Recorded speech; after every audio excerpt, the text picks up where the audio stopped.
Hello friends. Today's topic's title is Why are sculptures of Khajuraho temple erotics or sensual? First, we will understand the background of Khajuraho temple. Khajuraho temple were built by Chandel ruler in central India between 9th to 13th century AD. This period is described as medieval period in Indian history. The society of this period was supposed to be more conservative and closed. The Khajuraho temple display a balance of size and form which makes up each an impressive structure. The erotic sculpture of Khajuraho has led to these temples being regarded as exhibition of pornographic art. The eagerness of visitors to see the erotic often diverts attention from aesthetic qualities of both architecture and sculpture. As I said, Khajuraho temple exhibits pornographic art which does not suit to the contemporary society. Then, how will you explain this? I offer you two explanations. During the first explanation is during the 10th century AD in Bundelkhand region or central India, there was growing influence of Jainism. That growing influence of Jainism was also strengthened by observing lot of Jain temples constructed during that period in particular locality.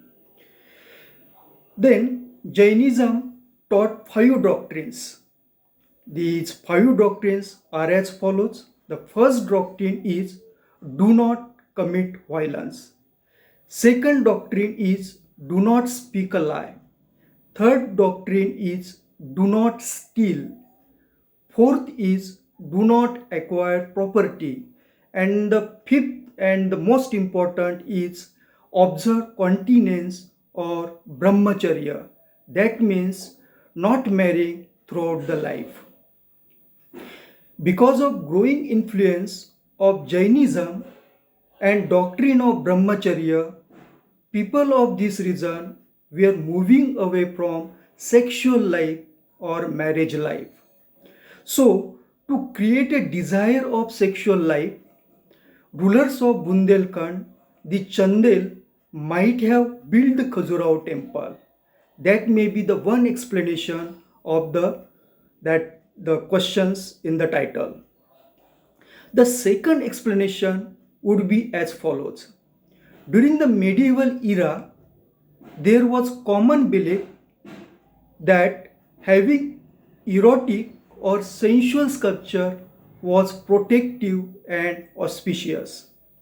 This notion is based on the authoritative religious texts like Shilpa Shastra and Brihad Samhita. According to Brihad Samhita, erotic sculpture were meant to be carved on the temple door to bring good luck. This was linked to the idea of young boys during medieval period practicing brahmacharya, in which they were required to live in hermitage until they matured and become adult men. These sculptures are said to have been made to prepare them for worldly desires and learn about them. Finally, to conclude, our art, architecture, and sculpture are the manifestation of our social, religious, and ideological life. Thank you for watching my video.